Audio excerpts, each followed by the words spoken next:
Hey yo, this is A Dog 6.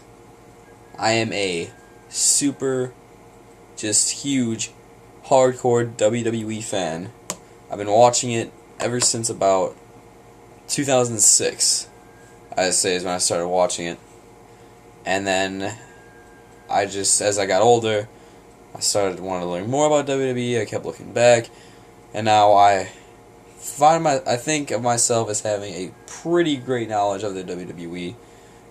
I know I have every result of every pay-per-view in WWE history at my disposal on my computer. Every championship history in WWE. I know a bunch of just facts about WWE.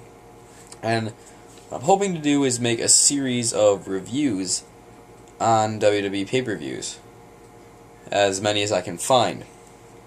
Now, the first one that I'm doing is WWF No Way Out 2000.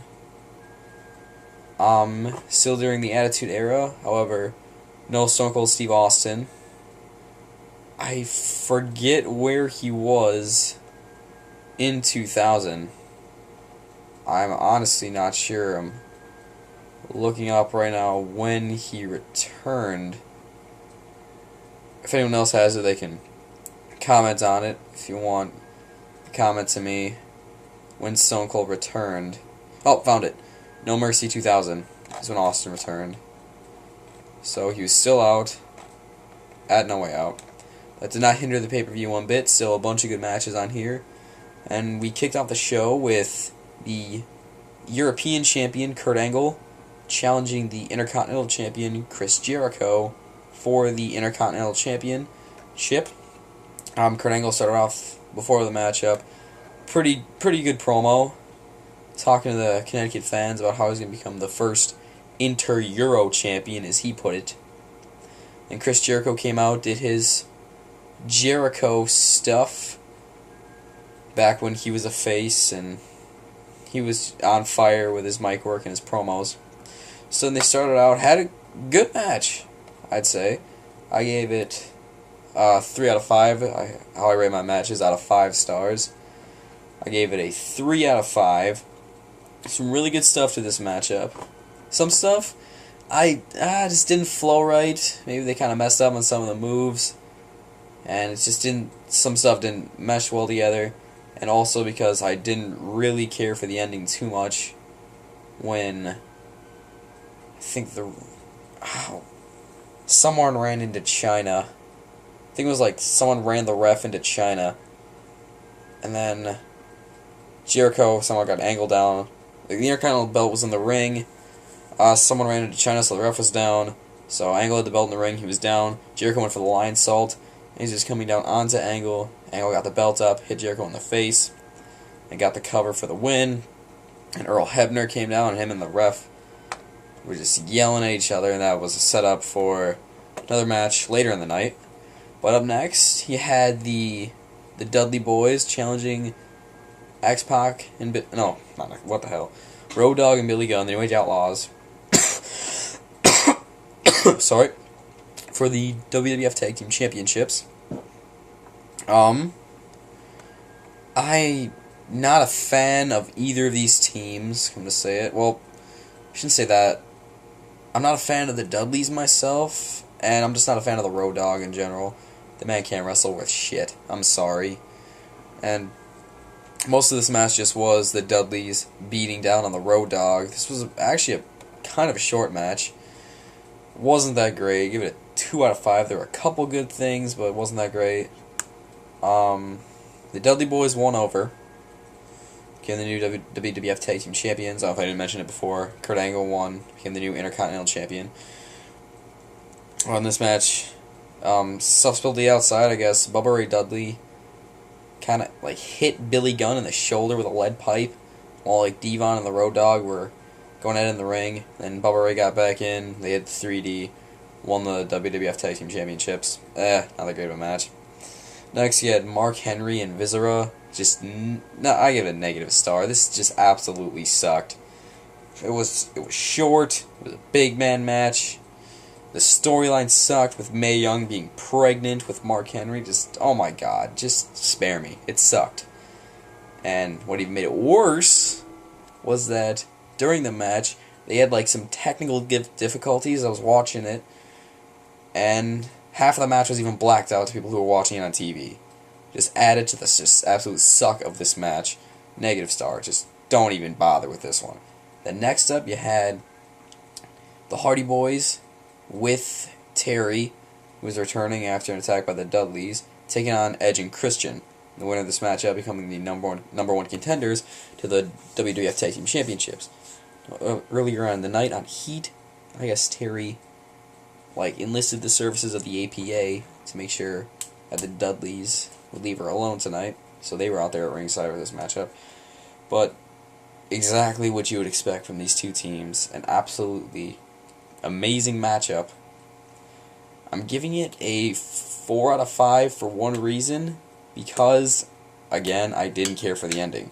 But they gave these guys time, did a bunch of cool stuff. Just a great, great match between these two phenomenal teams that kind of were two of the three teams that kind of were just so great during the early 2000s.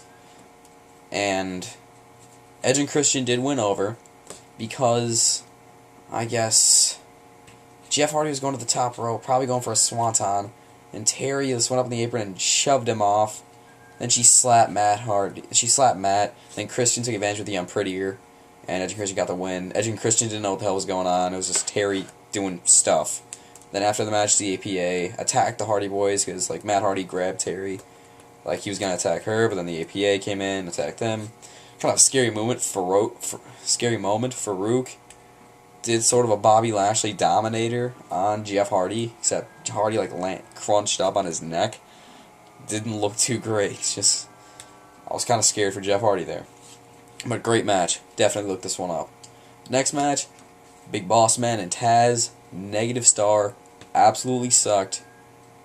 It was just a brawl for not even a minute. Then Prince Albert, who was with the Big Boss Man, came in, got Big Boss Man disqualified after he got locked in the Taz mission. So Taz won by DQ. The brawl after the match lasted longer than the actual match. And the brawl just kept going and going and going. It wouldn't stop. I guess it was just more filler material. Just this match sucked. Just another negative star. It was just terrible. Your next match was X-Pac against Kane. No holds barred match. Told a really good story coming into this matchup with X-Pac betraying Kane, then I always get these two mixed up, Terry and Tori. I believe this one was Tori. It was the love of Kane's life, and then she betrayed him for X-Pac too. This was 3 out of 5. Good match. Good, nice, hardcore match, I guess. Good spot where Kane tombstoned Tori. And then he was picking up the steel steps to go get X-Pac. X-Pac drop kicked the steps onto Kane and covered him using the steps. So X-Pac won over. Kind of a surprise. But a good match. 3 out of 5. And you had Too Cool, Scotty 2Hotty, and Grandmaster Sexay with Rikishi taking on the Radicals of Chris Benoit, Dean Malenko, and Perry Saturn. Gave this one another 3 out of 5. Just good match. Good solid 6-man tag team match. These guys did a lot of cool stuff. Especially Perry Saturn actually had some good stuff he was doing. You always get what you'll get from Chris Benoit. You get the hardest work he can have. Dean Malenko kind of just didn't do much this match. Then they played up Rikishi, and he had an injured ankle. That was played up a lot during this match. And Too Cool won over. And then after the match, they did their dance routine and whatnot. It's a good match. The next up was Big Show and The Rock. This match started from when the Royal Rumble. The Rock eliminated Big Show to win, but Big Show proved that The Rock's feet touched first, so he got granted this matchup. The winner would face the WWF Champion at WrestleMania. And this match wasn't that great. I'd give it I give it 2 out of 5. Just was not that great of a match. Just because it's hard to work with the Big Show just because of he's just so large. It's hard to do any offense that'll flow well with the Big Show. And Shane McMahon, I guess, returned in this match. Kind of weird towards the end. If I can remember how this match ended. Oh, it was like... Oh, what was it? Oh, Kane? No, what the hell? Big Show. Someone like ran into the ref, pushed him to the outside. Then Big Show hit a chokeslam on The Rock. Then the referee from the Angle Jericho match came out to call the pin. But Earl Hebner, who was the referee of this match, pulled him out. They were arguing again, just like they did in the earlier match. So that caused a distraction. And the Big Show tried to use a chair before, so then The Rock used the chair on the Big Show. Hit the rock bottom. Really bad rock bottom. And then Shane McMahon returned. And kind of bypassed the two refs, went into the ring. Looked like he was going to help The Rock. Picked up the chair, Rock's over people's elbow. He was going to hit the elbow on the Big Show. Shane McMahon hit The Rock with a chair. Big Show covered The Rock, and Big Show won. So, yeah, it's not that great. 2/5. And then you had the main event. Triple H defending the WWF Championship against Cactus Jack inside Hell in a Cell. Cactus Jack put his career on the line in this matchup. And a great match. 4/5. Just a great match. I'm not going to give it a 5/5 because it's a Mick Foley match.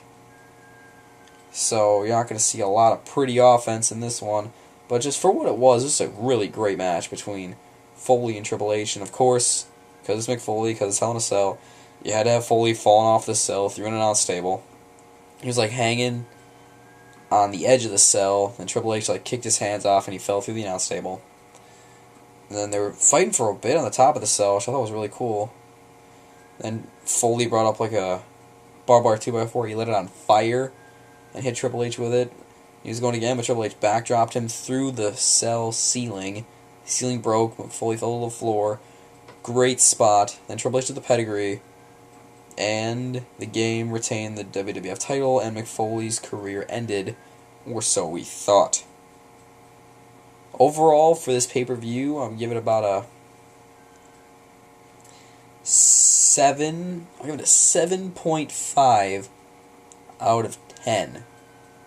Matches I recommend you go see, matches I recommend you look up from this pay-per-view, would be the tag team match, Edge and Christian against the Hardy Boys, and the Hell in a Cell, Triple H and Cactus Jack. A couple of them that were good. If you see them, you'll like what you see. The opener, Angle and Jericho for the Intercontinental title, good match. X-Pac and Kane, the 6-man tag. Other than that, those other kind of 3 matches, even the Big Show Rock match, don't even bother going to see that. It wasn't that good. Because it's just hard to do anything with the Big Show, like I said. So that is my review for No Way Out 2000. Hopefully I will get more up sometime soon. As soon as I get an access to a video camera of some sort. But with that, I am out. I'll see you later.